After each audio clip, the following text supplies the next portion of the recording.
necesitan otra cosa más. Señor, que tú eres el todo para todos.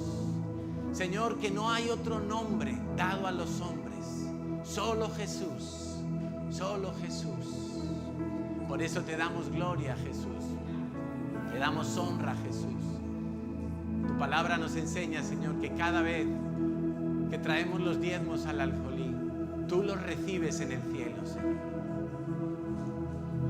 Y tú los ves, y tú miras nuestra necesidad, y tú envías provisión hasta que sobre y abunde. Señor, por eso descansamos en ti, descansamos en tu fidelidad, descansamos en tus promesas, descansamos en tu amor inagotable, en tu fuente de vida, Señor. Gracias, gracias.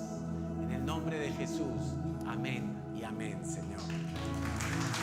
Amén. Realmente es maravilloso poder alabar a Dios.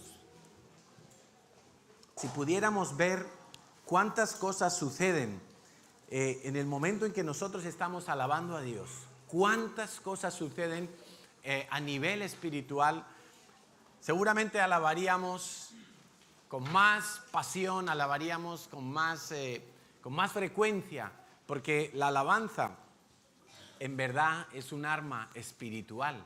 La alabanza no es solamente algo que hacemos para quizás sentirnos bien o presentar algo ante Dios, que también la alabanza es un arma súper poderosa en el mundo espiritual. De manera que dice la Biblia que Dios da golpes contra nuestros enemigos cuando nosotros cantamos, con cada acorde, con cada voz, con cada grito de júbilo, con cada acto de adoración. Dios está dando golpes en contra de sus enemigos, que son también nuestros enemigos. Imagínate qué importante es. Por eso en la iglesia siempre tenemos un tiempo para alabar y para adorar, porque la alabanza y la adoración, lo que hacemos es, al principio de la reunión, preparar el ambiente espiritual para que los cielos puedan abrirse, para que toda potestad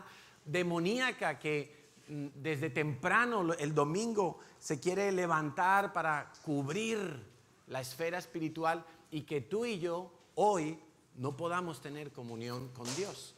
Por eso es tan importante la alabanza. Por eso es tan importante que estemos todos juntos a las 11 de la mañana alabando a Dios. Eso está despejando los cielos espirituales. Eso está abriendo la esfera espiritual para que nuestra ofrenda de amor a Dios pueda subir y para que la presencia de Dios pueda bajar hasta nosotros. Porque si no, ¿para qué estamos hoy aquí? Si la presencia de Dios no está entre nosotros, ¿qué hacemos nosotros aquí? Estamos simplemente en una reunión social, en una reunión de amigos, compartiendo un tiempito juntos, pero nada más. Si Dios no está en medio de todo lo que hacemos no tendría impacto espiritual, no tendría una dimensión espiritual, solamente humana. Por eso la iglesia no es una asociación, la iglesia es el cuerpo de Cristo, es una extensión de Cristo. Por eso la iglesia, Dios la ama tanto. Bueno, familia, estamos viendo desde la semana pasada algo que tiene que ver con las pruebas. Yo le llamé a la predicación el Decatlón del cristiano. La parte 1 fue la semana pasada. Hoy vamos a estar con la parte 2 y haciendo un pequeño, breve resumen de lo que vimos la semana pasada.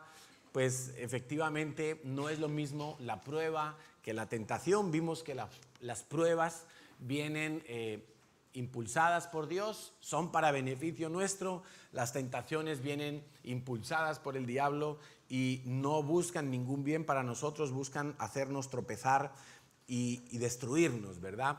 Pero también vimos que las pruebas son necesarias para saber cuál es mi situación real. Es como un chequeo médico, pero en este caso para mi espíritu. Es un chequeo para mi carácter, es un chequeo para mi fe, es un chequeo para mi relación con Dios. Para saber si yo ¿estoy realmente sobre las promesas de Dios o estoy en otra cosa? Estoy fundamentado en otra cosa. De manera que las pruebas vienen para ayudarme a crecer, para fortalecerme, para subirme de nivel, para que yo gane en paciencia. ¿La paciencia qué es? La paciencia es la paz en medio de la espera, ¿sí? O en medio de la prueba. Y para que yo gane en confianza en Dios, que no es otra cosa sino que fe. Fe es confiar en Dios. Entonces, el cristiano debe de ver las pruebas como una oportunidad y no como un problema, no como un obstáculo o un impedimento en mi vida. Algo que yo me empeño en enseñar a todos es que la iglesia no es solamente un lugar para hablar de amor, de misericordia, no es solamente un lugar para hablar de santidad, de pureza, de evangelismo. La iglesia es un organismo que está en guerra. La iglesia es combatiente. La iglesia tiene que ser aguerrida. La iglesia tiene que ser guerrera. La iglesia tiene que estar preparada para sufrir. Porque eso también es iglesia. La iglesia no solo es la esposa de Cristo. La iglesia también la define la Biblia como un ejército. Y se nos habla, y Pablo usa mucho ese carácter, de que estamos en una guerra espiritual constantemente. Por eso hay cristianos que fácilmente son movidos de la fe, movidos de las promesas de Dios, porque no se han mentalizado de que al ser parte de la iglesia, ellos tienen que combatir.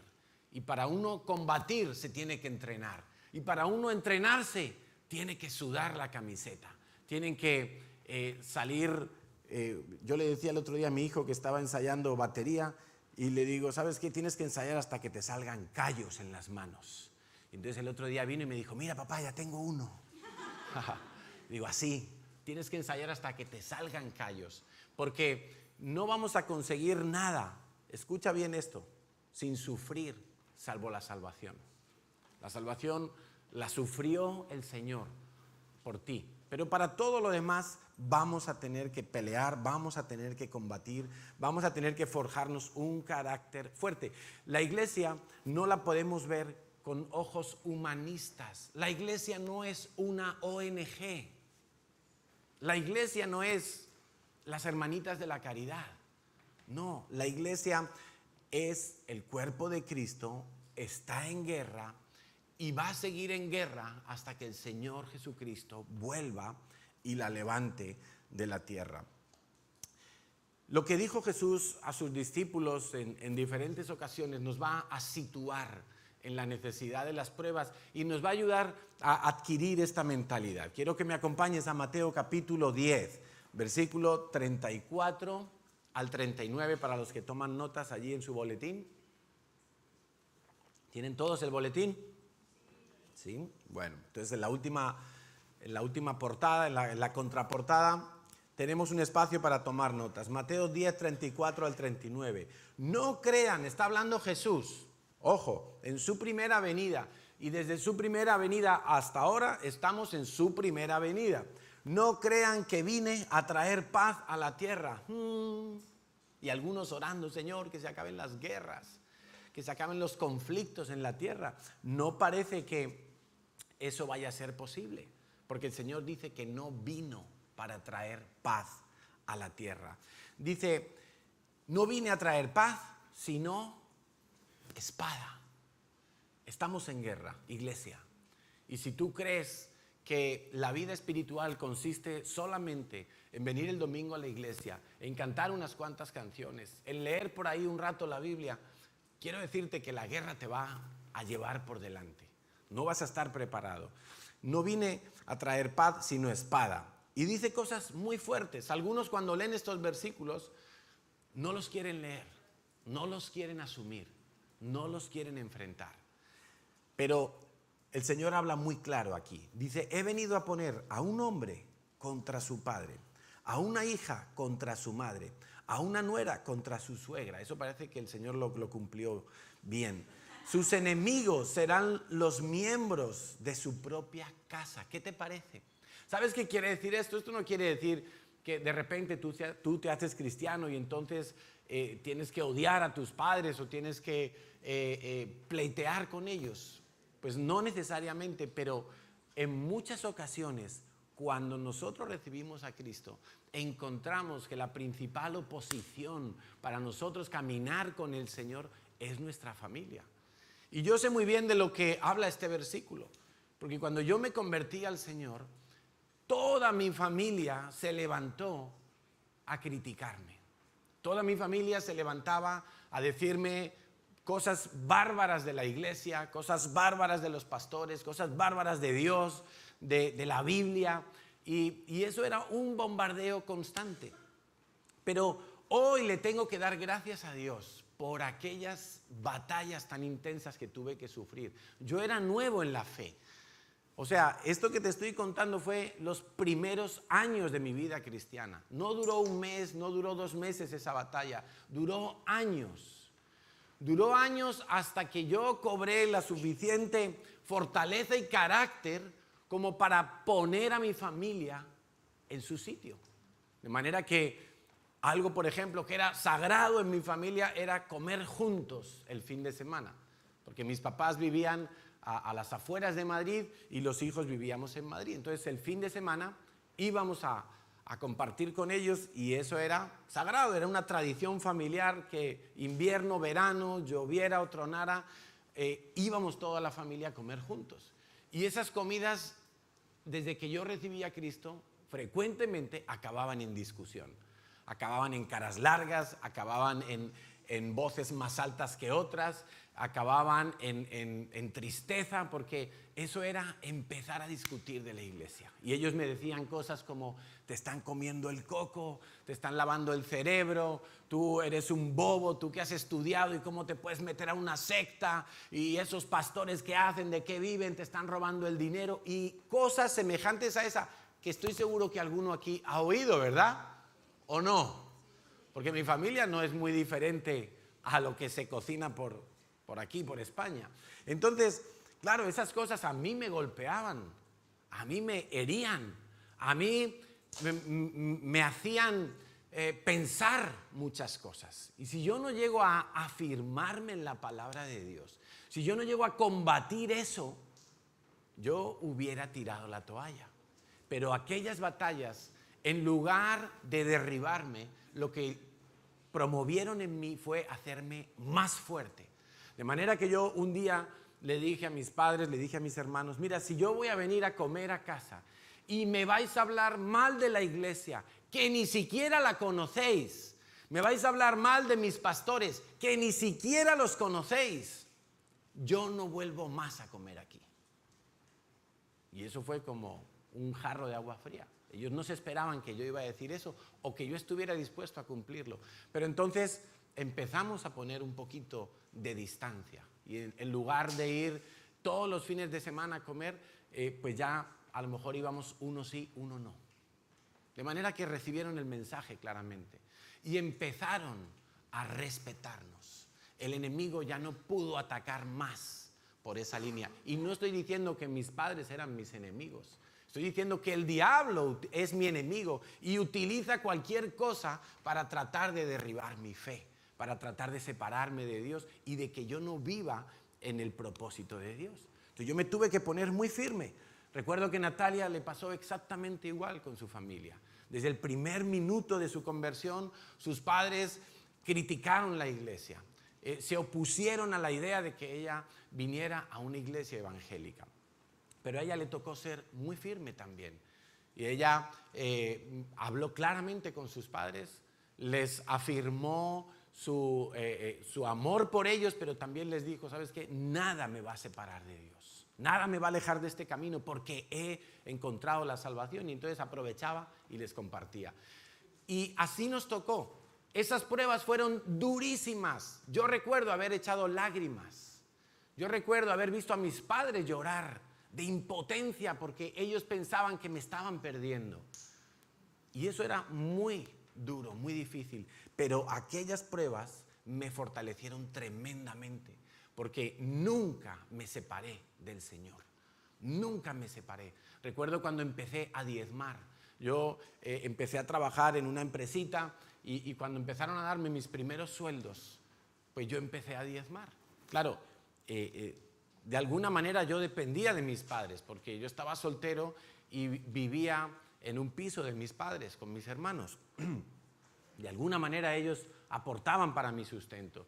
Entonces, por ahí ellos intentaron insistirme en que yo no diezmara, que yo no desperdiciara mi dinero de esa manera, que para qué había estudiado yo una carrera, que para qué me había esforzado en entrar en una empresa y ahora yo iba a tirar mi dinero a la basura, así decían ellos. Pero yo dije, no, ¿sabes qué? Digo, mira, mis hermanos se pueden gastar el dinero en lo que quieran, en viajar, en tabaco, en comprarse un coche nuevo, en lo que quieran. ¿Sabes qué? Yo me quiero gastar mi dinero como yo quiera. Y no me dejé chantajear. Hasta el día de hoy, cuando yo me puse firme, eso sirvió para que mi familia respetara mi opción, mi decisión de seguir a Cristo. Y te cuento que no solo eso me fortaleció, sino que eso con el paso de los años sirvió para que mi propia familia honrara el trabajo que nosotros hacemos como pastores. Te puedes imaginar, yo tengo una carrera de informática, Natalia tiene una carrera, es licenciada en periodismo, y ambos trabajábamos en empresas. Cuando el Señor nos llamó a servir a tiempo completo en la iglesia, pues si es un llamado a tiempo completo, ¿qué tenemos que hacer? Tenemos que dejar el trabajo de la informática, tengo que dejar el trabajo donde trabajaba Natalia y pasamos a depender de un salario que nos da la iglesia. En verdad dependemos del Señor, pero la iglesia nos da un salario. Entonces, bueno, eso fue para nuestras familias como una deshonra, o sea, haber invertido en una carrera, haber pagado años de estudio, habernos apoyado en lo que estudiamos para que de repente lo dejáramos todo y nos pusiéramos a no se sabe qué, porque ellos no entendían nada de esto.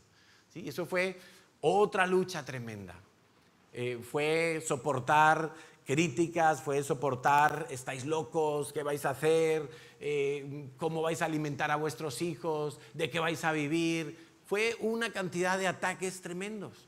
Pero en ningún momento retrocedimos ni un paso. Nuestra decisión era firme, porque era Dios el que nos estaba llamando, porque sabíamos que Dios iba a proveer, porque habíamos visto el ejemplo de nuestros pastores, años sirviendo al Señor. Nuestros pastores, Enrique y Emma, también dejaron trabajos buenísimos.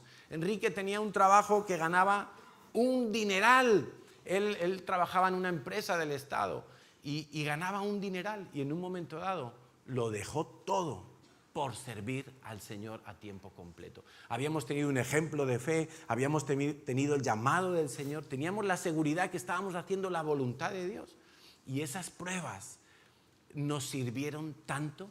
Cuando alguien viene aquí en la iglesia y me dice, un joven viene, no, que mi mamá no me deja venir a la iglesia o no sé qué, yo digo, yo te entiendo perfectamente, pero ponte en tu sitio.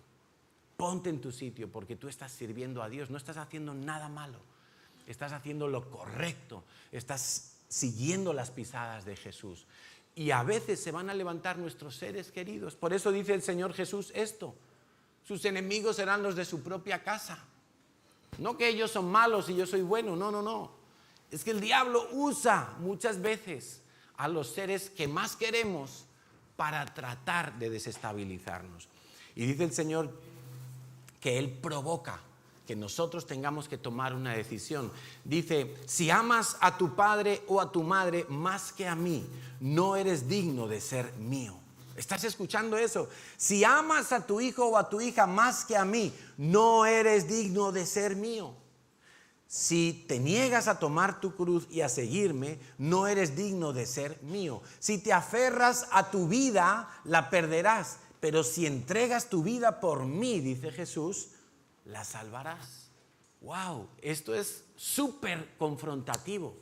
Aquí no hay medias tintas. O sea, Dios dice, si tú amas más a tu padre o a tu madre, o a tu abuelita, o a tu hijo o a tu hija, más que a mí, dice el Señor, no eres digno de ser del Señor. ¿Qué está diciendo el Señor? Que Él tiene que ser el primero exclusivamente. No puede haber otro en el primer lugar de nuestro corazón. Y eso es una batalla. Te cuento que eso es una batalla. Y es difícil, porque batallan los sentimientos, porque batalla la filiación, el amor filial que tenemos con nuestra familia. Claro, esto no quiere decir que tú tienes que despreciar a tu familia, no. Porque algunos cuando leen esto creen que Dios es demasiado estricto. No, lo que tú tienes que hacer es poner a cada uno en el lugar que le corresponde. Y para los casados, el primer lugar es Dios, el segundo lugar es el cónyuge, el tercer lugar son los hijos y el cuarto lugar es mis padres, mis primos, mis tíos, etcétera, etcétera, etcétera. Si no respetas ese orden, te vas a ver en problemas. Para los solteros, el primer lugar es Dios. El segundo lugar es mi familia, mis padres, mis hermanos, ¿sí? El tercer lugar ya, lo demás, el trabajo, lo que sea, la iglesia. Pero ese es el orden correcto de las cosas. Dice en Hechos 5, del 40 al 42. Tú fíjate que los apóstoles de Jesús estaban escuchando todas esas cosas. El que no ama más a Jesús que al padre o a la madre no es digno de mí. Bueno, vemos que años más tarde los apóstoles del Señor están enfrentando sus batallas. Están enfrentando problemas. Te cuento una cosa, Jesús fue rechazado en primera instancia por sus propios hermanos. Dice la Biblia que cuando él fue a Nazaret no pudo apenas hacer milagros, porque los que vivían allí, que eran muchos de ellos familiares de Jesús, sus propios hermanos, sus primos, sus tíos, no creían que él era el Mesías. Y dice que apenas pudo hacer milagros allí. En cierta ocasión, él estaba con los discípulos y vino María, su madre, con sus hermanos. Y le dijeron los discípulos de Jesús: Señor, tu mamá y tus hermanos están ahí afuera, esperándote. Y él dijo: mi familia es los que hacen la voluntad de Dios. ¡Wow! Tremendo, ¿no? Tremendo. O sea, Jesús tenía las cosas muy claras. Así enseñó a los discípulos. Y dice en Hechos 5, 40 al 42, que te pongo en situación, los apóstoles habían estado predicando en Jerusalén. Habían sanado a una persona coja de nacimiento. Y entonces, viendo el revuelo y viendo el milagro, los religiosos llamaron a los apóstoles y mandaron que los azotaran. ¿Estás entendiendo? O sea, por sanar a un hombre, por predicar en el nombre de Jesús, mandaron que los azotaran. Luego les ordenaron que nunca más hablaran en el nombre de Jesús y los soltaron.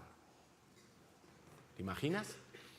¿Alguna vez te ha pasado, a lo mejor en la empresa, que has hablado con alguien de Dios y ha llegado el jefe o ha llegado alguien y te ha dicho: oye, yo no quiero que aquí andes predicando, yo no quiero que andes haciendo nada? Y nos entran los 7 males y los 7 temblores. A estos dice que los azotaron y les ordenaron. Dice el 41, los apóstoles salieron del concilio con alegría porque Dios los había considerado dignos de sufrir deshonra por el nombre de Jesús. Salieron contentos porque les habían azotado por predicar el nombre de Jesús. No salieron diciendo: Señor, pero si hemos predicado en tu nombre y nos pagas de esta manera. Ellos entendieron claramente que iban a venir muchas pruebas, entre ellas el acoso de los fariseos y los saduceos, que los azotaron, les amenazaron: no volváis a predicar en el nombre de Jesús. Pero ellos contentos de que eso pasara, contentos de que se levantaran pruebas.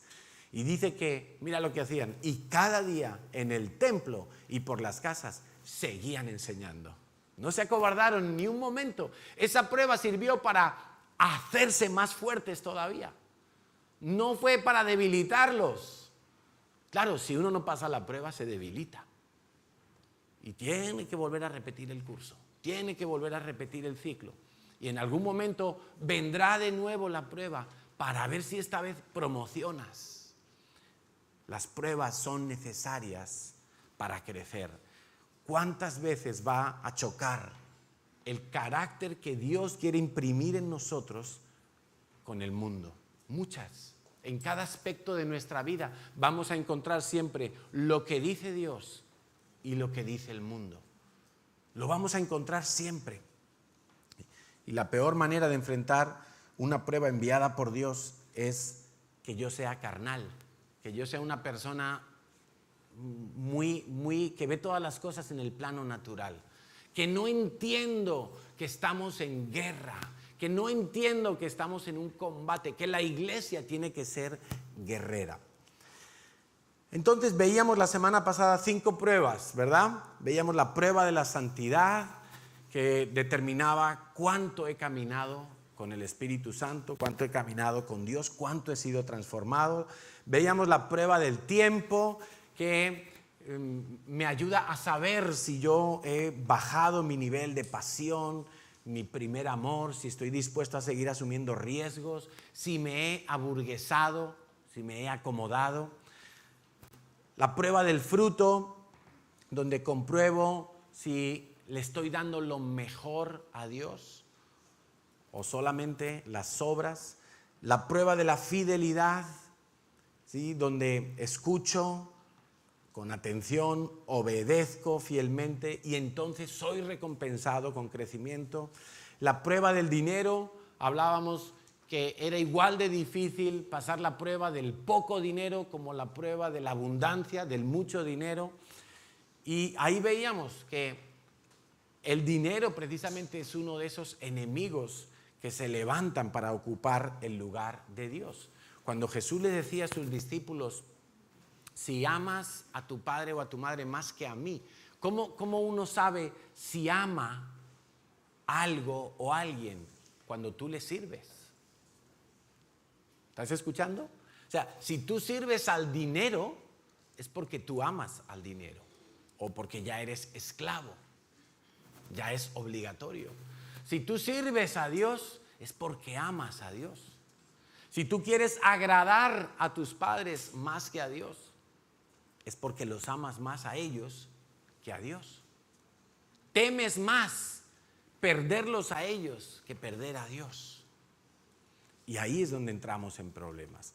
Entonces, hoy vamos a ver las últimas 5 pruebas del cristiano. Dentro de ese decatlón, 10 pruebas de atletismo, digamos, que tiene el cristiano. Entonces hoy vamos a empezar, que sería la 6ª prueba, es la prueba del poder o la prueba de la autoridad.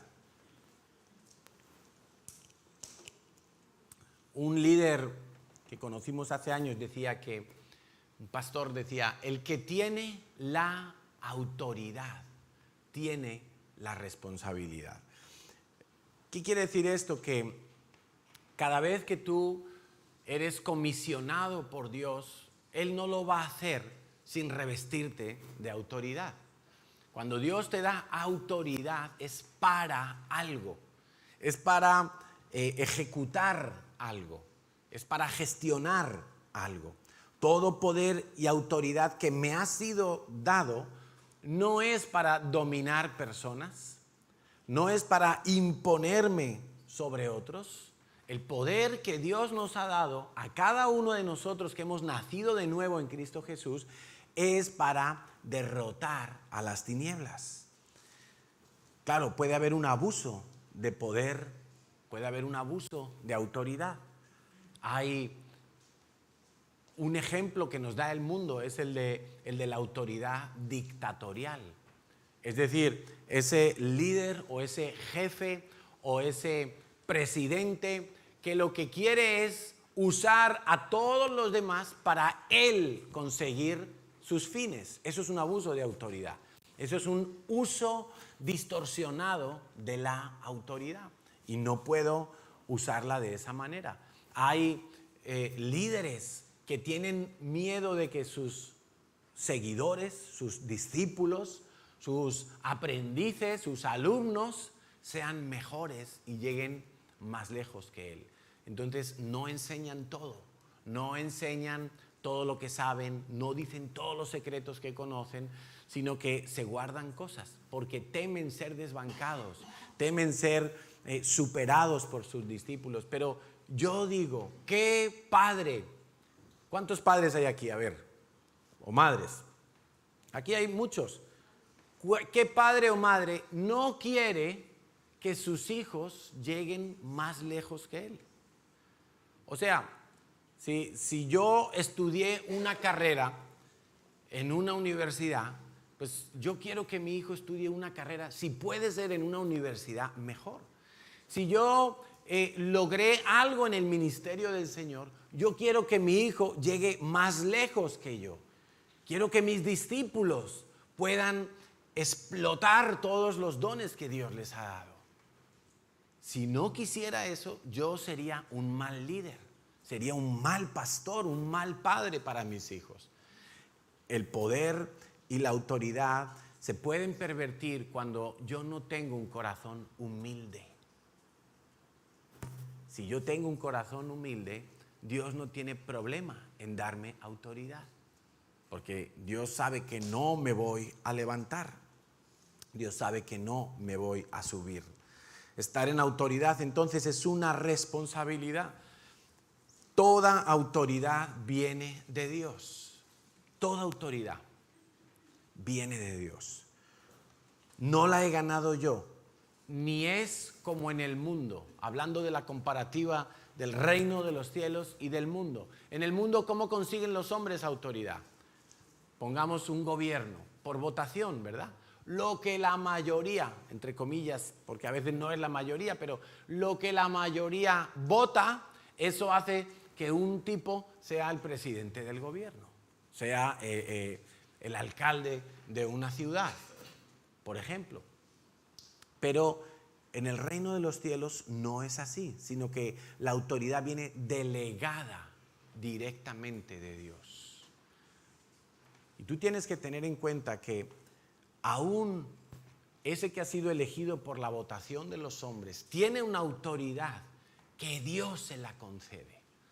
¿Sí? Lo eligen los hombres, pero desde que ese hombre o esa mujer es nombrado presidente o alcalde, ahí viene una dotación de autoridad de parte de Dios. No importa que sea creyente o que sea incrédulo, toda autoridad está puesta por Dios.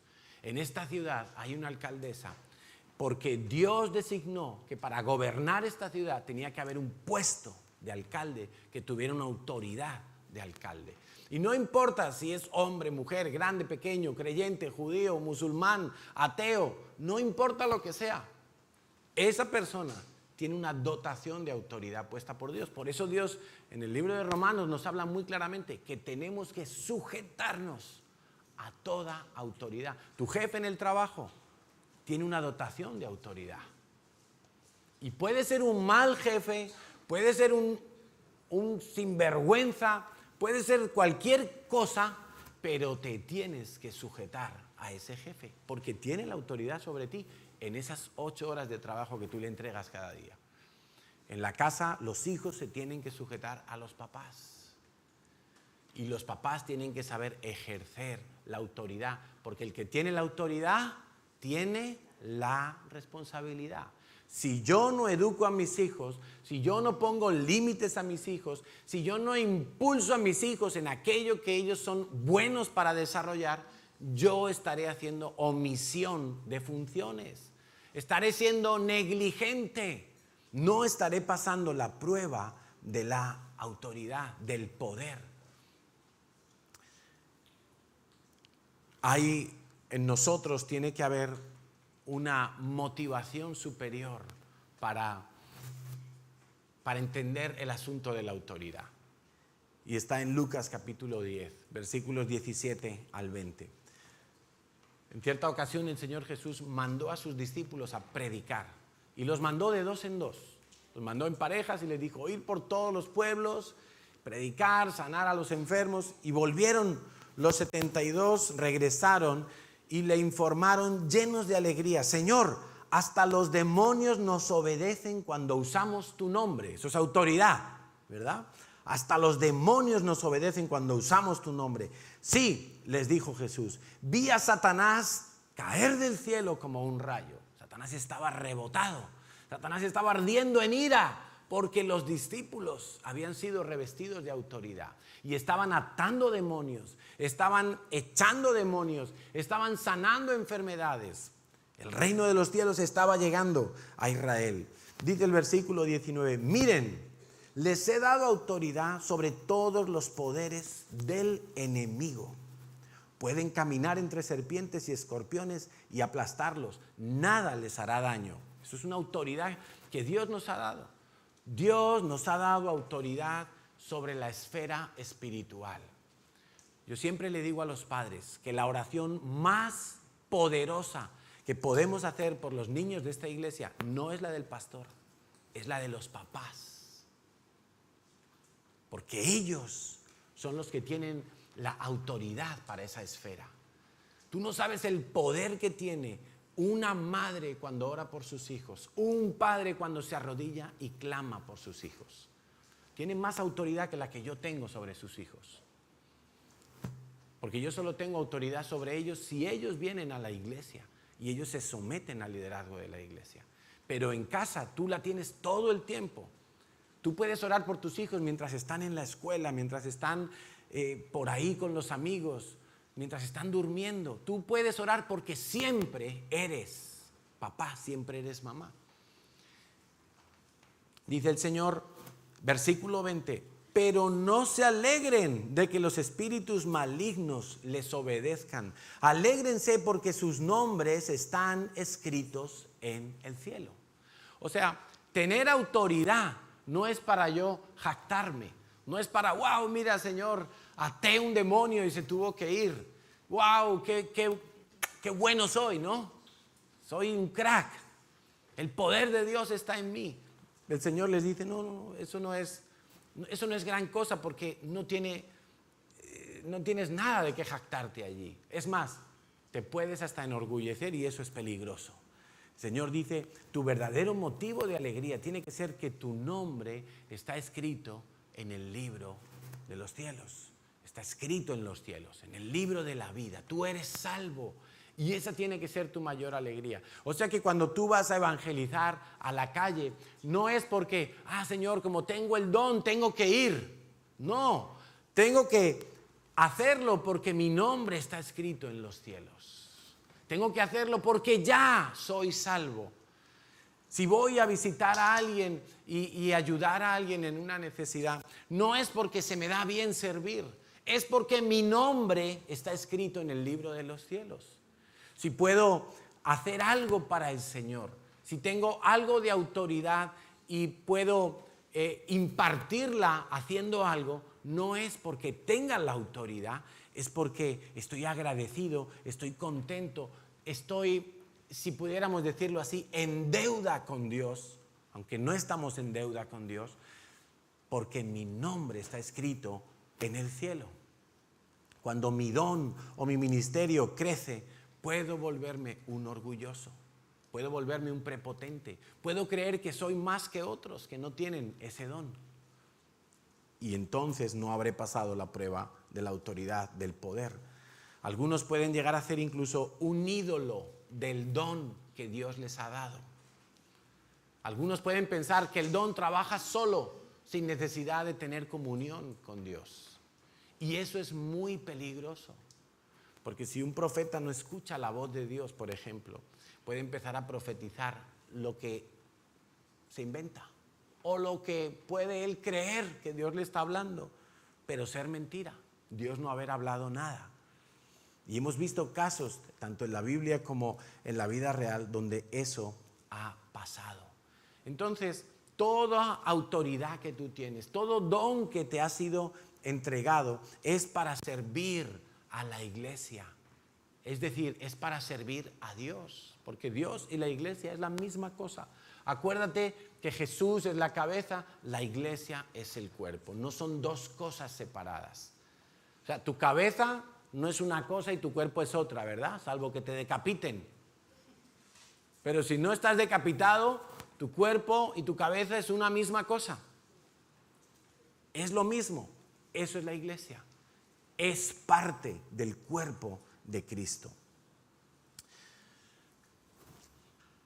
Por ejemplo, alguien que no ora antes de dar una predicación, un tema, una célula, una clase, porque ya tiene experiencia o porque tiene carisma o porque ya tiene mucho conocimiento y sabe hablar las cosas sin estudiarlas, esa persona está en riesgo de suspender la prueba de la autoridad. Yo hasta el día de hoy, cuando voy a predicar, siento gusanitos, ¿sí? Desde la mañana. Hay momentos en que estamos adorando a Dios y yo quiero que ya termine la adoración para soltar todo lo que tengo que decir, porque está ahí como, y siento una gran responsabilidad. Tengo temor de adulterar la palabra de Dios. Tengo temor de decir cosas que no son bíblicas. Tengo temor. Y yo oro cada semana para saber qué tengo que predicarle a la iglesia. Yo podría coger mi archivo histórico de predicaciones. Las tengo en el ordenador desde hace años. Y yo podría decir, bueno, este fin de semana, mira, no tengo ganas de estudiar, ni de preparar la Biblia, ni de orar, ni de meterme a la presencia de Dios, que Dios me hable. Entonces voy a coger una predicación antigua, seguro que nadie se acuerda que ya la prediqué, y la predico. Y ya está, mira, qué fácil, ¿eh? Un precongelado de estos, ¿no? Un precocinado. Al microondas 10 minutitos y ya está listo para comer. Pues no, eso sería suspender la prueba de la autoridad. Si la gloria no ha de ser para Dios, entonces Dios hará algo en mí para quebrantarme antes de que me vuelva un orgulloso. El diablo no pasó la prueba del poder y la autoridad. El diablo fue un ser creado por Dios, que no fue creado como diablo, fue creado como un ángel excelso, un ángel que estaba por encima de todos, era la mano derecha de Dios, era director de alabanza en el cielo. Él era un ser infinitamente perfecto, sí, pero él se rebeló contra Dios, no supo darle la gloria a Dios. Quiso usurpar el lugar de Dios. Dijo, bueno, ya que tengo tantos atributos, tantas habilidades, ya que soy tan majestuoso, ya que tantos ángeles me obedecen, ¿qué tal si yo le digo a Dios que no le necesito? Y él se rebeló contra Dios. Dios lo tuvo que echar de su presencia. No puede ser. Eso no es pasar la prueba del temor. Vamos entonces con la siguiente prueba, es la prueba de la adversidad. La prueba número 7, prueba de la adversidad. ¿Adversidad qué es? Cosas como persecución, amenazas, críticas, pérdidas económicas, enfermedades, muertes de seres queridos, traiciones, denuncias, juicios, contratiempos de todo tipo. Esos son adversidades. Hay ocasiones en las que se van a levantar circunstancias adversas en nuestra vida y no necesariamente es porque hemos hecho algo mal, porque la mentalidad nuestra suele ser, tuve un accidente en el coche, Señor, ¿qué pecado tengo pendiente? ¿Qué diezmo tengo pendiente? Ese es nuestro chip, ¿no? Como que, en algo he fallado y Dios me está castigando. Algo he hecho mal y Dios me está castigando. Esa es nuestra mentalidad. ¿Sabes por qué? Porque esa es la mentalidad del mundo. Pero en el reino de los cielos no siempre las cosas van a ser así. Acuérdate, una cosa es cómo se hacen, cómo se entienden y cómo se ven las cosas en el reino de los cielos. Otra cosa es cómo se hacen, se ven y se entienden en el mundo. En el mundo los líderes están para ser servidos. En el reino de los cielos los líderes están para servir, por ejemplo. Entonces a veces nos ocurren cosas que podríamos calificar como malas. Cosas que vienen y nos hacen daño, cosas que vienen y nos sorprenden, nos pillan en fuera de juego y no entendemos por qué. Si supuestamente estamos haciendo bien las cosas, ¿por qué, Señor, me viene esta adversidad? ¿Cómo reacciono cuando me pasa algo mal y yo estoy recto delante de Dios? yo me estoy portando bien, no tengo cuentas pendientes, estoy siendo fiel con el Señor y de repente me ocurre una adversidad. ¿Cómo reacciono? En estos días estamos viviendo en directo una adversidad que le ha ocurrido a un pastor muy querido aquí en España. Él es un pastor americano que lleva en España muchos años. Dios lo envió para evangelizar España. Es un evangelista. Se llama Jacobo Bock. Él habla español súper bien porque lleva muchos años aquí, ama esta tierra. Él y su mujer y su familia entera han dedicado muchos años a predicar la palabra de Dios. Es un hombre que tú lo oyes y te apetece recibir a Cristo cada vez que lo oyes. O sea, es impresionante. Es un hombre apasionado para predicar el evangelio con una unción, con un poder. Es un hombre que Dios lo ha usado muchísimo en España. Tiene incluso una escuela para formar evangelistas. Un hombre de verdad que tú lo ves y dices, wow, yo me quito el sombrero. Yo quiero imitarle. Este hombre recibió la noticia hace unos meses de que su esposa, Julie, tenía un cáncer. Entonces ellos empezaron todos los procesos médicos, quimioterapia, operaciones, y él en sus redes sociales iba contando todo ese proceso. Han operado a mi mujer de esto, le han dado tanto quimioterapia, estamos esperando tales resultados, porque él es un hombre que usa mucho las redes sociales para su ministerio evangelístico. Él iba contando, todos estos meses ha estado narrando el estado de salud de su esposa y cómo ellos estaban enfrentando esa adversidad como matrimonio y como siervos del Señor. Entonces él, en uno de los vídeos, cuando los médicos le dieron la terrible noticia de que su esposa no tenía solución, el cáncer se había reproducido en una metástasis muy agresiva, se había invadido todo el cuerpo y solo quedaba esperar su muerte. Los médicos le dijeron, no podemos hacer nada. Entonces él hizo un vídeo y lo subió a las redes sociales. Y en ese vídeo él decía, ¿sabes qué? Ahora que los hombres han dicho que no hay ninguna solución, solo tengo dos alternativas. O esperar que Dios haga un milagro y la sane sobrenaturalmente.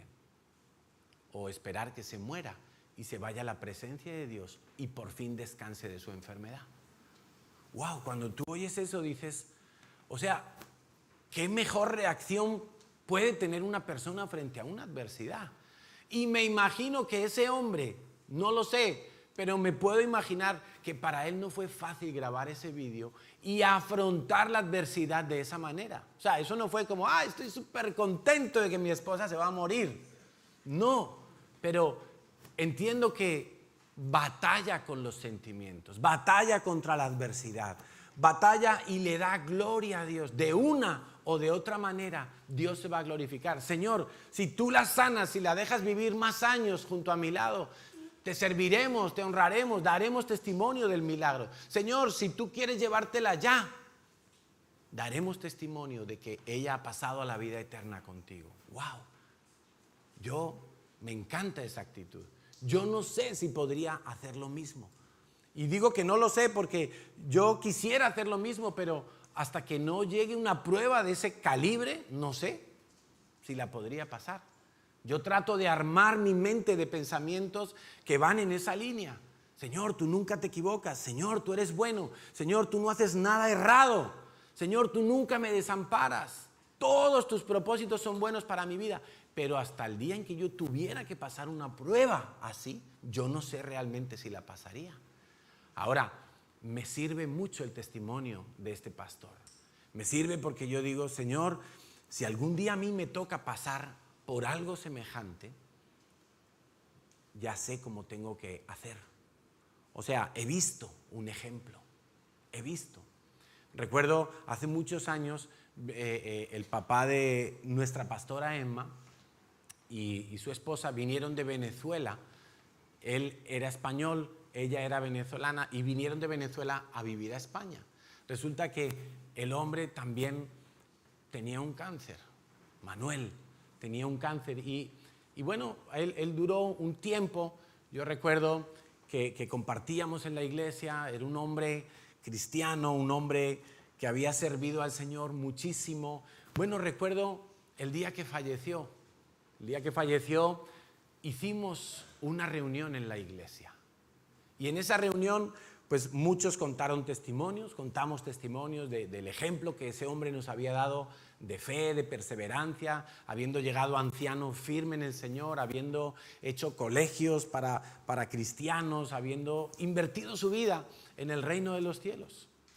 Sus hijos creyentes, etcétera, etcétera. Y recuerdo que hicimos, a petición de las hijas, hicimos unas alabanzas en la iglesia. Y ahí estaba el féretro, porque eso fue con el cuerpo presente. Ahí estaba el féretro, hicimos unas alabanzas y le dimos gloria a Dios, porque Manuel había sido recibido en el cielo. Era la primera vez en mi vida, yo no tenía tantos años de cristiano, pero era la primera vez en mi vida que yo veía celebrar un funeral de esa manera. O sea, para mí los funerales siempre eran una depresión, llanto, angustia, desesperación, un desgarro en el corazón de la gente. Y no digo que no hubiera tristeza en este funeral, pero también había alegría. Había tristeza porque ya no íbamos a ver más a Manuel hasta que estemos también en la presencia del Señor. Pero también sabíamos que desde el momento en que él cerró los ojos y su espíritu partió con el Señor, él había descansado de toda dolencia, de toda enfermedad. Él había dejado de sufrir y él ahora estaba en las condiciones perfectas en las que un día estaremos todos nosotros.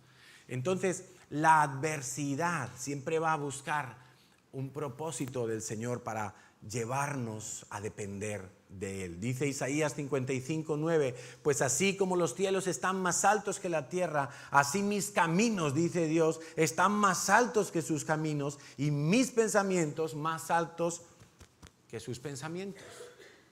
Cuando tú estás pensando en, qué problema ahora con esto, Dios está pensando en, vamos a llevar a Carlos a crecer.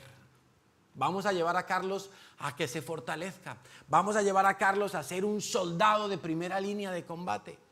Y yo a lo mejor estoy pensando en, qué dolor, qué sufrimiento, ¿por qué me toca a mí? Dios está pensando en otra cosa. Proverbios 19:21 dice, puedes hacer todos los planes que quieras, pero el propósito de Dios prevalecerá. ¿Qué quiere decir esto?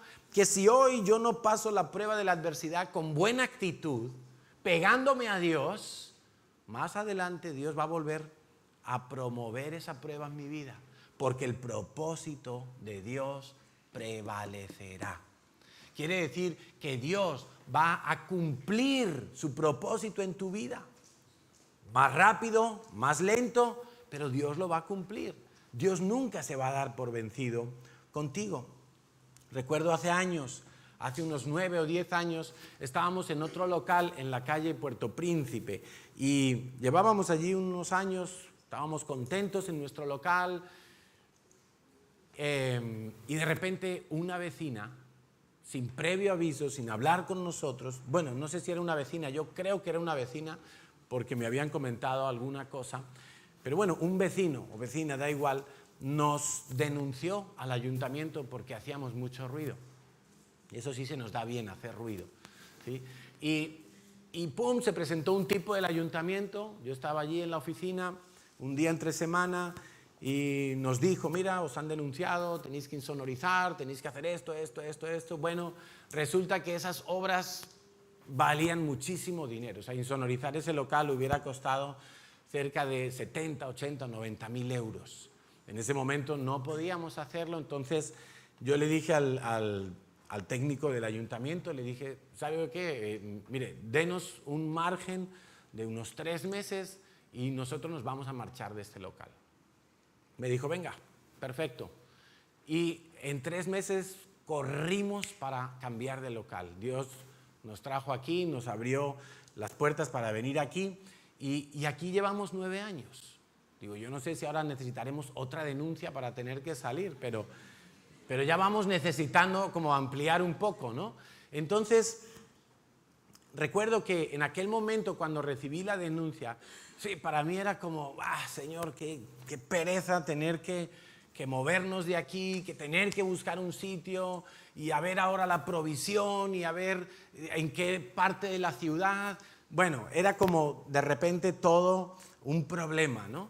Pero aquel problema sirvió para que nosotros creciéramos. Entonces vinimos aquí tuvimos que empezar a limpiar entre todos, la gente empezó a movilizarse, la gente empezó a dar ofrendas, pudimos hacer las divisiones, la oficina de arriba, pudimos comprar mejores equipos de sonido. Bueno, todo resultó en verdad en una bendición, pero tuvo que ser a través de una adversidad. ¿Cómo reaccionas frente a la adversidad? Quizá aparece la queja, el desánimo, la depresión, evado las cosas, huyo, no quiero hablar de ello, me voy a hacer compras compulsivas, me voy al alcohol o a las drogas, me vuelvo de mal carácter, ofendiendo a la gente, echo la culpa a otros, dejo de orar. Algunos viene la adversidad y dejan de orar.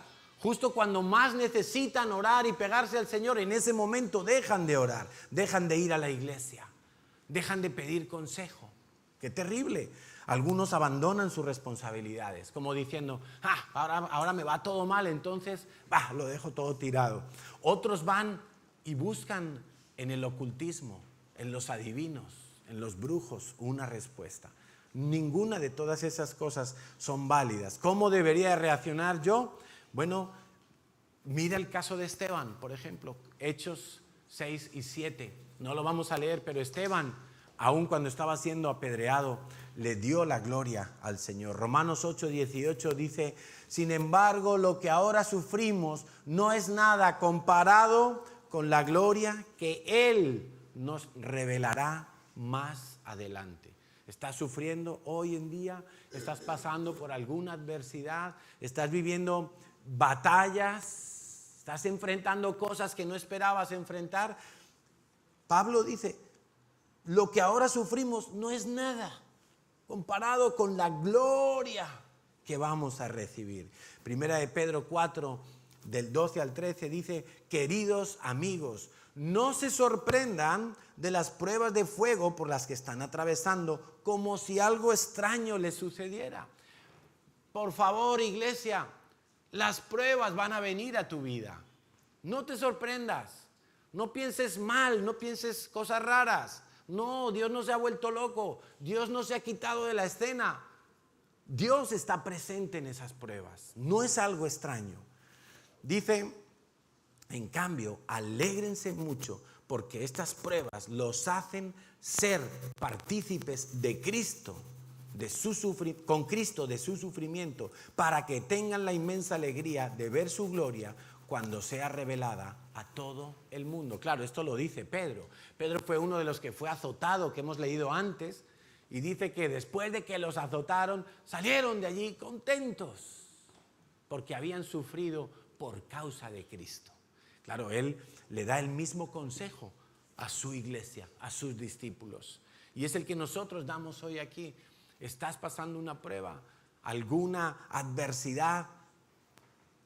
Mantén tu carácter gozoso, porque todo esto va a redundar en una gloria para Dios. Segunda de Corintios 4, del 8 al 12, dice, por todos lados nos presionan. Aquí el que habla es Pablo.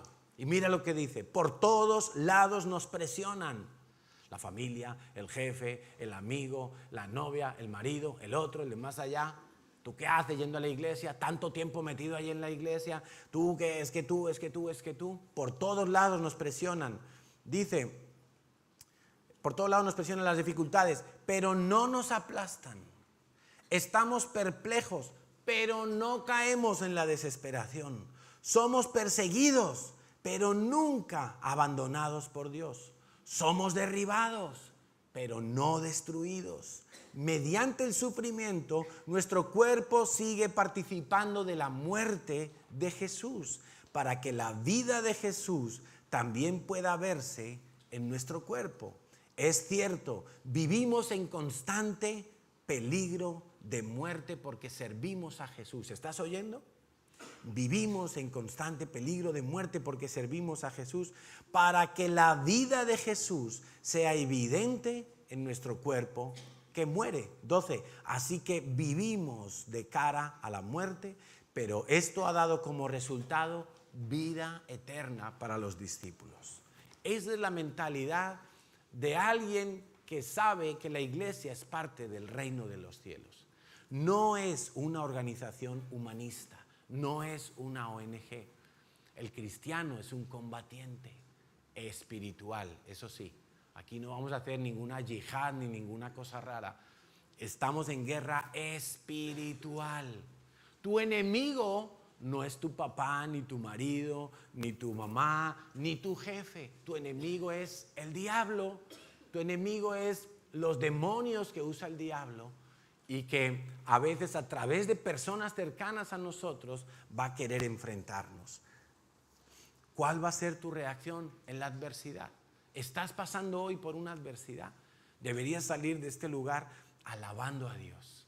Señor, gracias porque esta adversidad va a resultar en que tú te vas a glorificar a través de mi vida. Esa debería de ser nuestra reacción. Octava prueba, le he llamado la prueba del silencio. La prueba del silencio. La prueba del silencio la tenemos que vivir cuando Dios se calla y no contesta nuestras oraciones. Estamos orando, pero no recibimos nada. La respuesta de Dios es silencio. Es como si no hubiera respuesta de Dios. Pero quiero decirte algo. Dios siempre responde las oraciones. Aún el silencio puede ser una respuesta y tenemos que saber por qué hay silencio. Esa espera, ese silencio se convierte en una prueba para mi vida. Y puede haber diferentes causas por las cuales Dios nos hace esperar en silencio. Una de ellas es porque hay oposición espiritual para que la respuesta llegue a nuestras vidas. En el libro del profeta Daniel, el capítulo 10, versículo 12, vemos exactamente esto. Daniel había tenido una visión, pero no sabía interpretarla, no sabía qué significaba esa visión. Y entonces, ¿qué hizo Daniel? Daniel se puso a orar. Perfecto, ¿no? O sea, tú imagínate que te despiertas por la mañana y has tenido un sueño. Y tú dices, este sueño es muy raro. ¿Qué significará este sueño? Por ejemplo, José tuvo sueños y él veía que su familia, sus hermanos y sus papás venían y recogían la cosecha y todos la traían y la ponían delante de él. Cuando estaba con Faraón tuvo más sueños, ¿sí? Imagínate que te despiertas y has tenido un sueño y tú crees que es de Dios, pero no sabes qué significa. ¿Qué harías? Pues le preguntarías a Dios. Y a lo mejor a tu líder. Oye, pues he soñado esto y no sé, me tiene inquieto. Tú oras, Señor, ¿qué significa esto? Daniel era un profeta, no era la primera vez que Dios le hablaba. Pero en esta ocasión él no sabía qué significaba esa visión. Entonces él se pone a orar. Y se pone a orar y resulta que no solo ora, sino que hace una especie de ayuno, de no comer algunas cosas, sino que quiere una respuesta de Dios, quiere saber el significado de esa visión. Y está orando y pasan los días, y pasan los días, y pasan los días, hasta que el día 21 le llega una respuesta. Se le aparece un ángel y le dice, vengo a traerte la respuesta que estabas pidiendo. Vamos a leerlo, Daniel 10:12. Entonces dijo, no tengas miedo, Daniel. Desde el primer día que comenzaste a orar para recibir entendimiento y a humillarte delante de tu Dios, tu petición fue escuchada en el cielo. Escucha esto, porque desde el primer momento que tú oras por algún asunto, Dios está escuchando. No es que tienes que orar 21 días para que Dios te escuche. No, mira lo que pasó. He venido en respuesta a tu oración, le dice el ángel, pero durante 21 días el espíritu príncipe del reino de Persia me impidió el paso. ¿Qué estaba ocurriendo ahí? Había una batalla espiritual. Daniel no estaba viendo esa batalla. Él solo sabía que tenía que orar. ¿Hasta cuándo oramos por una petición? Hasta que reciba la respuesta. No nos vamos a parar antes. La Biblia dice, orad sin cesar, sin cesar. ¿Hasta cuándo? Hasta que reciba la respuesta. ¿Hasta cuándo oraré porque se convierta mi hijo o mi esposa o mi esposo? Hasta que se convierta. no voy a parar de orar. Pero el ángel le dice, desde el primer momento que empezaste a orar, tu petición fue oída en los cielos. ¿Qué ocurrió? Había un demonio, un príncipe de Persia, me impidió el paso. Entonces vino a ayudarme Miguel, uno de los arcángeles de Dios. Y aquí quiero aclarar una cosa. ¿Sabes por qué el arcángel fue a ayudar a este otro ángel mensajero? Precisamente porque Daniel no cesó de orar. Nuestra oración es como incienso, es como combustible que sube y permite a los ángeles ganar batallas. La oración es muy poderosa. La oración no es solo para el plano natural. La oración empieza a mover las esferas espirituales. Por eso dice la Biblia que lo que yo ato en la tierra es atado en el cielo. O sea, si yo ato un demonio de enfermedad, lo que estoy haciendo es que espiritualmente ese demonio tiene que retroceder. Tiene que retroceder. Y la persona se va a sanar. Pero es una batalla espiritual. Dice, entonces vino a ayudarme Miguel, uno de los arcángeles, y lo dejé allí con el espíritu príncipe del reino de Persia, peleando allí, y este mensajero pudo venir. Ahora estoy aquí para explicar lo que le sucederá en el futuro a tu pueblo Israel, porque esta visión se trata de un tiempo a un porvenir. Y entonces le empieza el ángel a explicar la visión que había tenido. ¡Wow! Tremendo. O sea, no es que Daniel tenía que orar durante 21 días para tener una respuesta, no. Dios le podía haber respondido en el segundo día, en el primer día, a los 10 minutos. Él tuvo que orar hasta que toda oposición espiritual fue vencida, derribada, y entonces pudo llegar la respuesta. En ocasiones nosotros vamos a tener que orar, ayunar, hasta que veamos que espiritualmente ha habido una quiebra, una rotura. El Señor ayunó 40 días. No creas que es que el Señor fue con la idea de ayunar 40 días. No, el Señor fue al desierto y se puso a orar y a ayunar hasta que vino la prueba de la tentación del diablo y la pasó con matrícula de honor. En ese momento terminó la prueba. Pero no es que él tenía que ayunar 40 días, él no sabía. Él simplemente dijo, voy a ayunar hasta que el diablo se tenga que ir y tenga que retroceder. A veces no oramos porque nos falta constancia y por eso no vemos la respuesta. No es que Dios esté callado como tal, sino que hay una oposición espiritual y no conseguimos romperla porque nos ha faltado constancia. A veces no oramos simplemente por pereza y no oramos. Pretendemos que ocurran cosas sobrenaturales, pero no estamos dispuestos a orar. No estamos dispuestos a madrugar un día y orar. No estamos dispuestos a venir a una vigilia y clamar. Simplemente nos da pereza o no sabemos orar o hemos creído mentiras como que no hace falta orar porque Dios ya sabe mi necesidad. Y creemos esa mentira y entonces no oramos.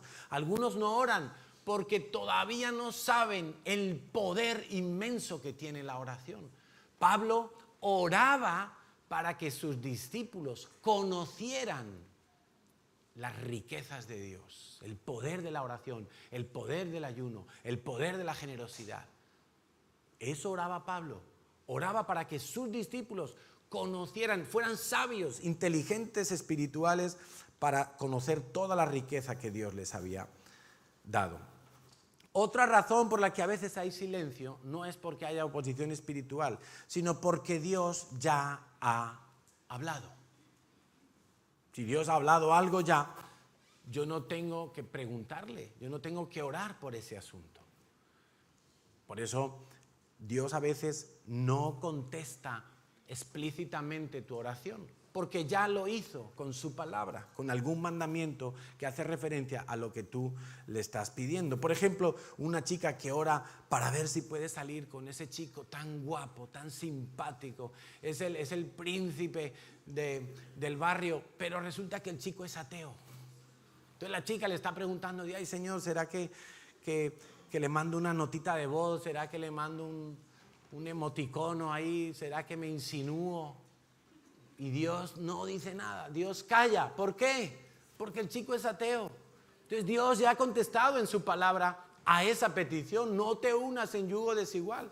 ¿Sabes qué puedes hacer? En vez de orar por eso, empieza a orar por ese chico. Tráelo a la iglesia, que se convierta, aunque sea a palos, pero que se convierta.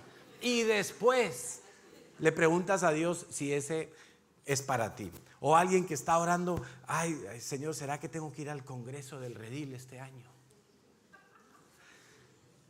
Yo te voy a dar razones para no ir al Congreso del Redil. La primera es la tacañería, la segunda es la tacañería, la tercera es la tacañería.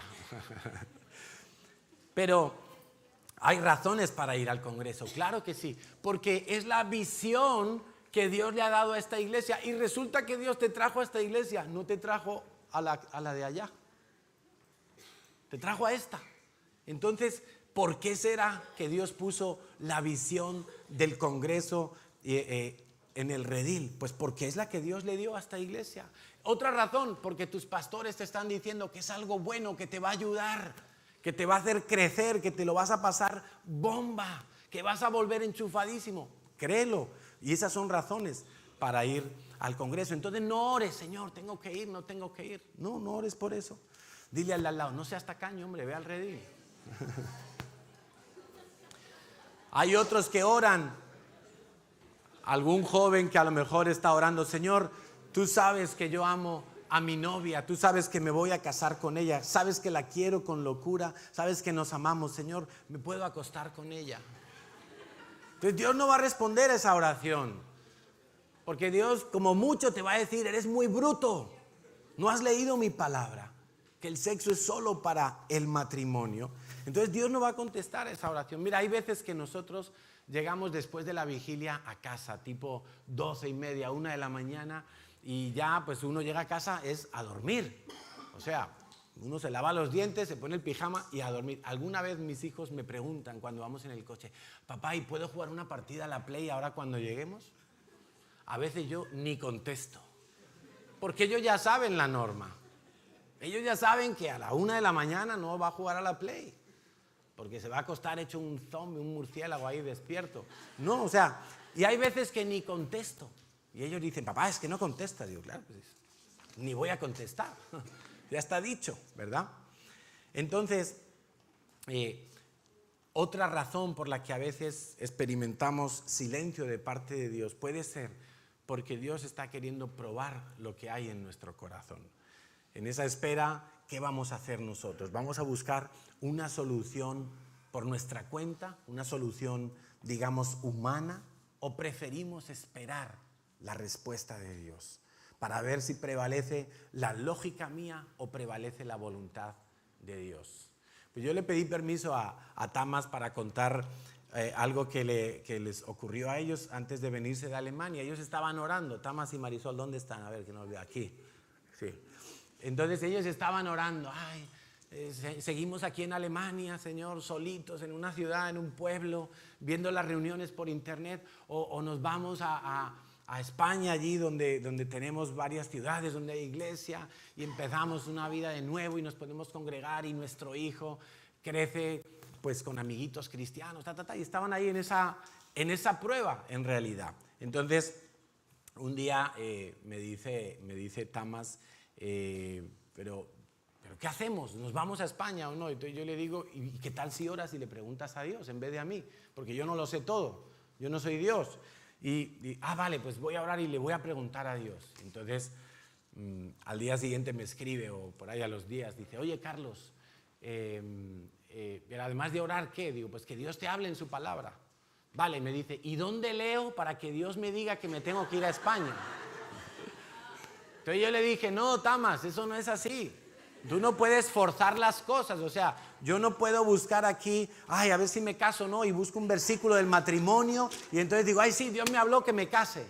No, no puedes doblar la mano de Dios. Entonces yo le dije, mira, habla con tu líder, porque él tenía un líder allí en Alemania, y le dije, habla con tu líder y le preguntas que te dé un orden para leer la Biblia. Vale, eso voy a hacer. Entonces, genial. Su líder le dijo, ¿sabes qué? Empieza por el Evangelio de no sé qué. Y entonces él empezó a leer el Evangelio. Entonces, a los 3 días me escribe, Carlos, Dios ya me ha hablado. Ahí por el WhatsApp. Yo veía las letras, pero yo me lo imaginaba a él. ¡Ya me habló Dios! Y entonces digo, ¿y cómo te ha hablado? Y me dice, pues mira, he leído que Dios le dijo a José, vete con tu mujer y tu hijo y sal de esta tierra. ¿Habló Dios o no? Claro, claro que habló Dios. Es que más claro imposible, ¿verdad? O sea, coge a tu mujer y a tu hijo, su mujer y su hijito Samu. Venga, sal de esta tierra. Justo en esos días se había presentado la opción de que ellos cogieran un negocio aquí en Barcelona. Un negocio que un año antes lo habían intentado y no se había podido dar, ¿verdad? Entonces, o sea, como que Dios, en el momento que Dios habló, pum, pum, pum, Dios puso todos los pasos listos para que vinieran a España. Entonces, ahora cada vez que están sufriendo por el negocio, ay, las cuentas, ay, esto, yo digo, Dios habló, tranquilo, Dios habló. A lo mejor te toca comer arroz un mes seguido, pero Dios habló. No lo sé qué va a hacer Dios, pero Dios habló. Entonces Dios no se ha equivocado. Ahora, ellos podían haberse saltado la prueba del silencio y haberse saltado esa espera y haber dicho, ¿sabes qué? Pues la lógica me dice que esto, que aquello, que mejor me quedo, que no, que mejor me voy, que mejor lo hago de esta manera. Ellos esperaron que Dios hablara y pasaron la prueba. Otra prueba, la 9, vamos rápido porque ya es la 1, prueba de la integridad. Prueba de la integridad. Esta prueba determina con exactitud si soy lo que digo que soy. Si todo el tiempo soy lo que digo que soy. Todo el tiempo soy lo que digo que soy. Para realizar esta prueba, Dios puede usar a nuestros hijos, a nuestros cónyuges, a nuestros padres.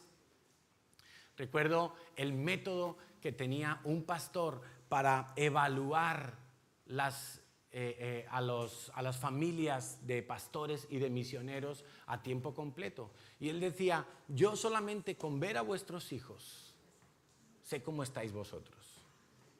Porque vuestros hijos hablan de cómo sois en casa, no solamente de cómo sois en la iglesia, donde os ve todo el mundo.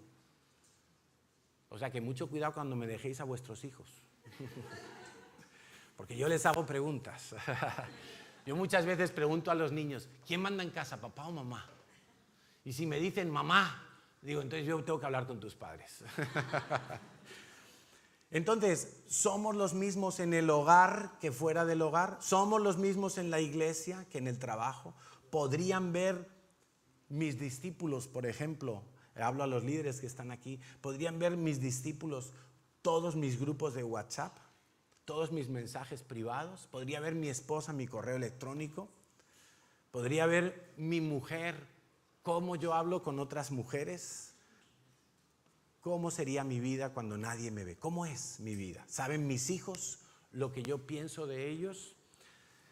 Digo las cosas de tal manera que no parezca lo que en verdad estoy queriendo decir, porque eso es falta de integridad.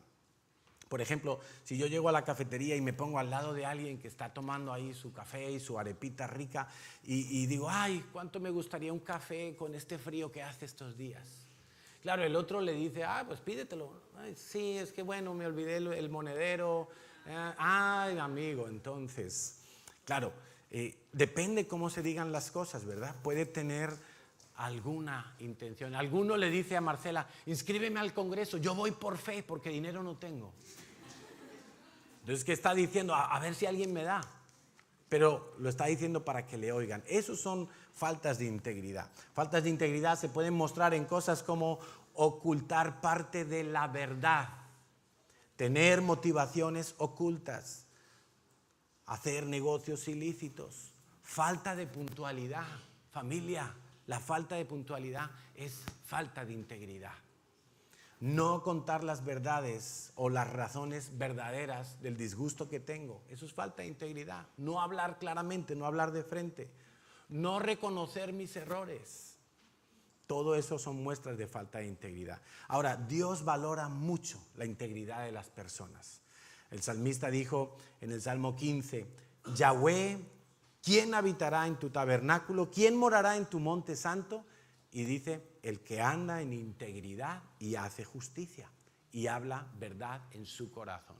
O sea, si realmente la prueba de la integridad me saca de la presencia de Dios o me mete en la presencia de Dios. Soy la misma persona aquí cuando todos me ven que en mi casa. Trato igual a mi esposo, a mi esposa, cuando estoy con gente que cuando estoy a solas en casa. ¿Ven mis hijos que yo soy el mismo en el hogar y en la iglesia? ¿O soy dos personas diferentes? Revisemos ese asunto de la integridad. La 10ª prueba y última es la prueba de la fe. Realmente las 9 pruebas anteriores vienen en definitiva a probar mi fe.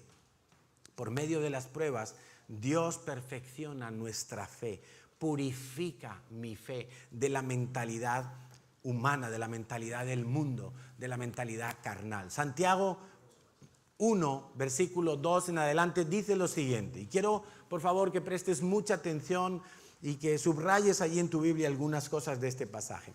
Amados hermanos, cuando tengan que enfrentar problemas, pruebas, adversidades, contratiempos, considérenlo como un tiempo para alegrarse mucho. Mira, Dios lo dice muchas veces en su palabra. En medio de las pruebas yo tengo que estar contento. No puedo ser un amargado. Porque ustedes saben que siempre que se pone a prueba la fe, la constancia tiene una oportunidad para desarrollarse. ¡Wow! Me encanta esto. Yo casi que le digo al Señor, métenos a todos en pruebas. Versículo 4. Así que dejen que crezca la fe. Pues una vez que su constancia se haya desarrollado plenamente, serán perfectos y completos y no les faltará nada. Si necesitan sabiduría, pídansela a nuestro generoso Dios y Él se la dará, no los reprenderá por pedirla. Pero cuando la pidan, la sabiduría, asegúrense de que su fe, y escucha bien esto, su fe sea solamente en Dios, solamente en Dios. Y no duden, porque una persona que duda tiene la lealtad dividida y es tan inestable como una ola del mar, que el viento arrastra y empuja de un lado para otro. Esas personas no deberían esperar que van a recibir algo del Señor. Su lealtad está dividida entre Dios y el mundo y son inestables en todo lo que hacen. La fe, dice la Biblia, que tiene que ser purificada.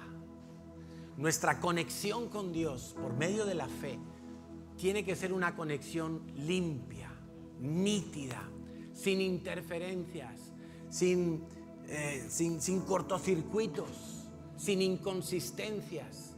Nuestra fe en el Señor, Dios la va a purificar por medio de todas estas pruebas.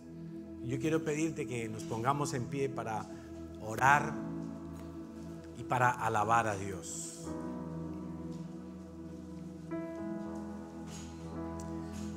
Quiero leerte un pasaje ya para terminar y vamos a adorar a Dios. Dice 2 Corintios capítulo 1, toda la alabanza sea para Dios, el Padre de nuestro Señor Jesucristo. Dios es nuestro Padre misericordioso y la fuente de todo consuelo. Y vamos a orar para que esta mañana todos los que están pasando alguna prueba experimenten el consuelo de Dios. Porque mira lo que dice Dios. Esto está en la mente de Dios cuando hace pasar a sus hijos por alguna circunstancia difícil. Él nos consuela en todas nuestras dificultades para que nosotros podamos consolar a otros. Cuando otros pasen por dificultades, podremos ofrecerles el mismo consuelo que Dios nos ha dado a nosotros. Pues cuanto más sufrimos por Cristo, tanto más Dios nos colmará de su consuelo por medio de Cristo. Aun cuando estamos abrumados por las dificultades, es para el consuelo y la salvación de ustedes. Pues cuando nosotros somos consolados, ciertamente los consolaremos a ustedes. Entonces pueden soportar con paciencia los mismos sufrimientos que nosotros. Tenemos la plena confianza de que al participar ustedes de nuestros sufrimientos, también tendrán parte del consuelo que Dios nos da. Señor, y yo quiero pedirte esta mañana que en medio de cada prueba que estamos viviendo, tú nos fortalezcas, tú nos consueles, Señor. Señor, si son pruebas amargas, yo te pido que tú vengas a endulzar ahora el corazón de tus hijos. Si son pruebas dolorosas, Señor, te pido que tú vengas a aliviar y a consolar ese dolor, Señor. Si son pruebas que nos han hecho llorar, Señor, yo te pido que tú enjugues nuestras lágrimas. Si son pruebas que han llegado al punto de parecer insoportables, Señor, yo te pido que en esta hora venga la llenura de tu Espíritu Santo para fortalecer el corazón de tus hijos, Señor. Dales fuerzas extraordinarias. Dales fuerzas como del búfalo, Señor. Así dice tu palabra. Dales, Señor, alas de águila para sobreponerse. Señor, dales paciencia para esperar tu manifestación gloriosa en medio de esta prueba. Señor, sabemos que en medio de esta prueba tú estás quitando las impurezas de nuestra fe. Tú estás quitando aquellas vías de escape a las cuales antes corríamos para buscar una solución. Ahora queremos esperar en ti, Señor. Queremos esperar que tú manifiestes tu palabra, tu provisión, tu sanidad, tu respuesta, Señor, tu respaldo para nuestra vida. Señor, queremos aprender a estar contentos en medio de esta tribulación. Queremos pedirte, Señor, que vengan las pruebas que vengan. Señor, nunca nos apartemos de ti. Dile al Señor, nunca me quiero apartar de ti. Señor, nunca me quiero alejar de ti. Nunca quiero pensar mal de ti. Nunca quiero, Señor, pensar que tú me has desamparado. Señor, quiero afirmar mi mente y mi corazón en tus promesas, en tu carácter santo y bueno. Por eso te pido que hoy tú me renueves en mi forma de pensar, en mi forma de creer, en mi forma de vivir mi relación contigo, Señor.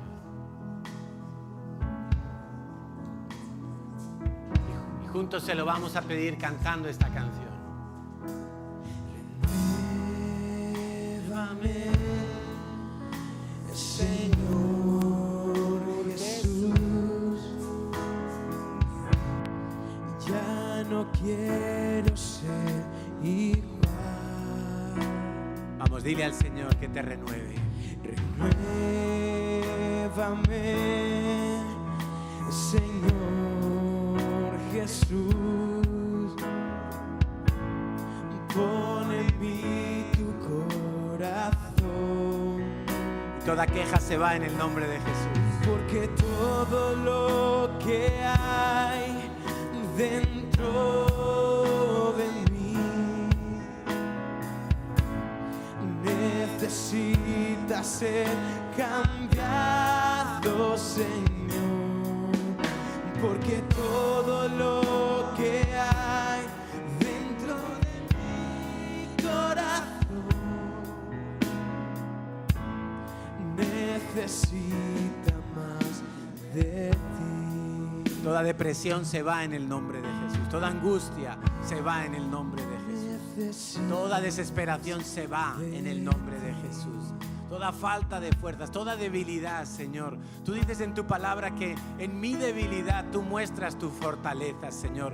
Dile al Señor, Señor, en mi debilidad muestra tu fortaleza, muestra tu vigor, muestra tu victoria, Señor. Muestra tu provisión, muestra tu gran gloria y tu gran poder sobre mi vida, Señor. Llévame, Señor Jesús. Ya no quiero ser igual. Todo deseo de alcohol, de drogas para huir de la responsabilidad se va en el nombre de Jesús. Señor Jesús, pon en mí tu corazón. Toda tristeza se va en el nombre de Jesús.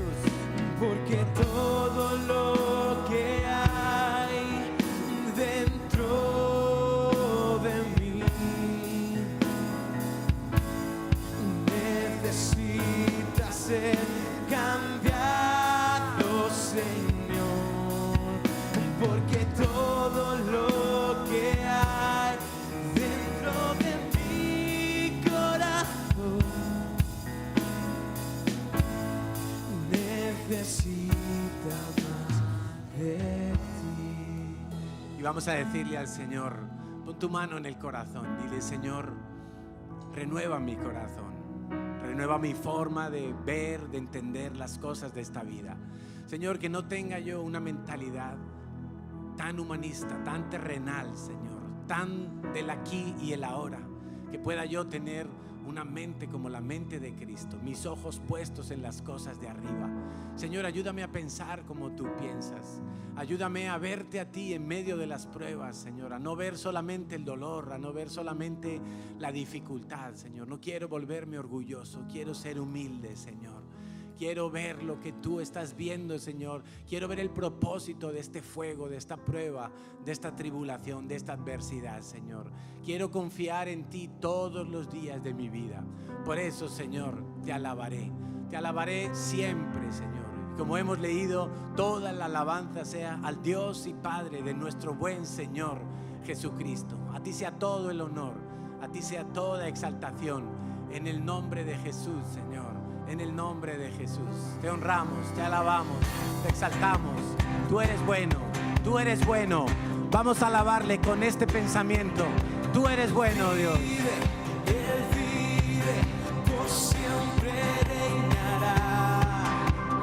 Vive, Él vive, mi Cristo vivo está.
Vamos con las palmas.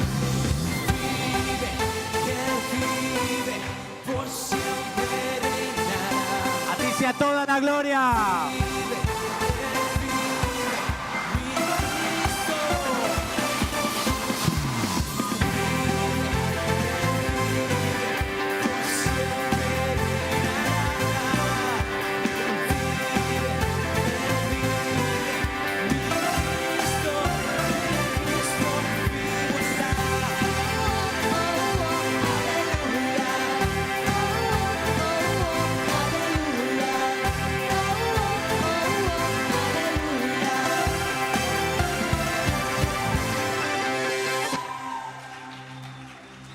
Que este gozo permanezca en tu vida toda la semana. Amén. Nos sentamos un momento, por favor. Queremos dar varios anuncios, pero también queremos saludar a las personas que nos están visitando hoy por primera vez. ¿Hay alguien que nos visite hoy por primera vez, por favor? A ver. Aquí hay una familia. Muy bienvenidos. ¿Quién más? Joven también. ¿Quién más? Por allí, muy bienvenidas también a la Comunidad Cristiana Integral. Damos un aplauso al Señor por sus vidas. Queremos tener un detalle con todas las personas nuevas, así es que algún ujier se va a acercar y os va a invitar. Tenemos varios anuncios, entonces hay uno que no estaba programado, pero mirad, allí en aquel rinconcito de allí hemos puesto un stand. Pone Brigada de Salud, Marruecos, mayo 2018. Es la brigada de médicos, enfermeros y voluntarios que vamos a ir a Marruecos una semana para atender a poblaciones muy pobres del sur de Marruecos. Allí entonces hay indicaciones por si alguien quiere colaborar con ese proyecto. Ya no se pueden añadir más personas para el viaje, físicamente hablando, porque ya está el equipo montado, somos ya 30 personas y no podemos ir más, pero todavía puedes ayudar y allí te van a explicar cómo. ¿Sí? Hay algunos medicamentos que se pueden comprar, hay algunos donativos económicos que se pueden hacer. Allí está Kathleen y está Paulina, que os van a dar todas las indicaciones. Más anuncios tenemos el sábado que viene. A ver, ¿dónde están los matrimonios aquí? Tenemos tiempo para matrimonios, la célula de matrimonios, el sábado que viene a las 20:30 o a las 20. A las 20 horas, ¿no? A las 8 de la tarde. Por favor, no lleguen tarde, porque si no, nos acostaremos tarde. Entonces, célula de matrimonios. Se puede invitar a matrimonios amigos, parejas, amigos, familiares que quieran venir a la célula de matrimonios, porque es una célula abierta. Tenemos el próximo Conéctate con Dios, que va a comenzar el sábado 3 de febrero, Dios mediante, a las 3 de marzo, perdón. Sábado 3 de marzo a las 18:30, a las 6:30 de la tarde, vamos a empezar un Conéctate con las personas nuevas de la iglesia. Si quieres conectarte con Dios, si quieres saber cómo conectarte con Dios, te interesa ese curso, es un curso gratuito y magnífico. Tercer y último anuncio, vamos a ver un vídeo, ¿no? ¿Tenemos listo el vídeo? Apagamos las luces, dentro vídeo. Este es el anuncio del Congreso en el Redil.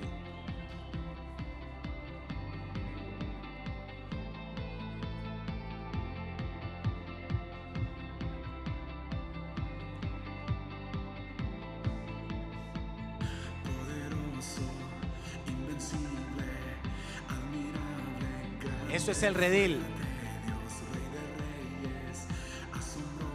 En medio del campo. Tenemos unas instalaciones magníficas allí. Y la gente mejor aún. Son nuestros pastores y los pastores Holland.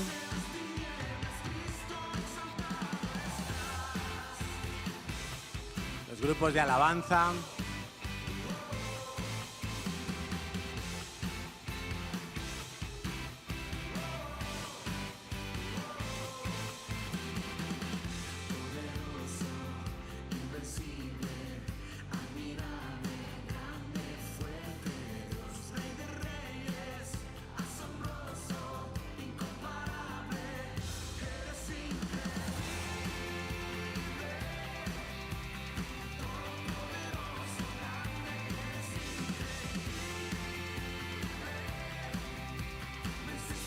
28 de marzo, miércoles, salida para el redil,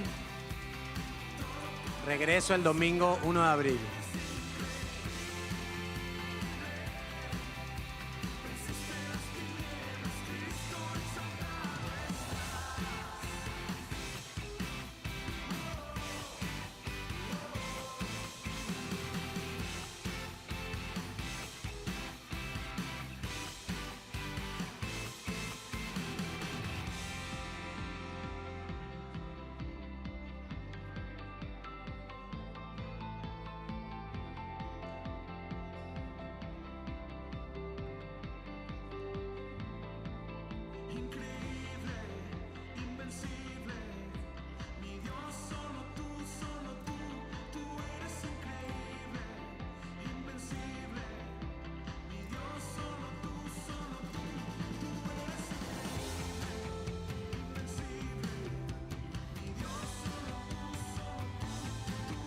Esa es nuestra iglesia de Madrid, donde haremos el domingo la clausura, el domingo por la mañana.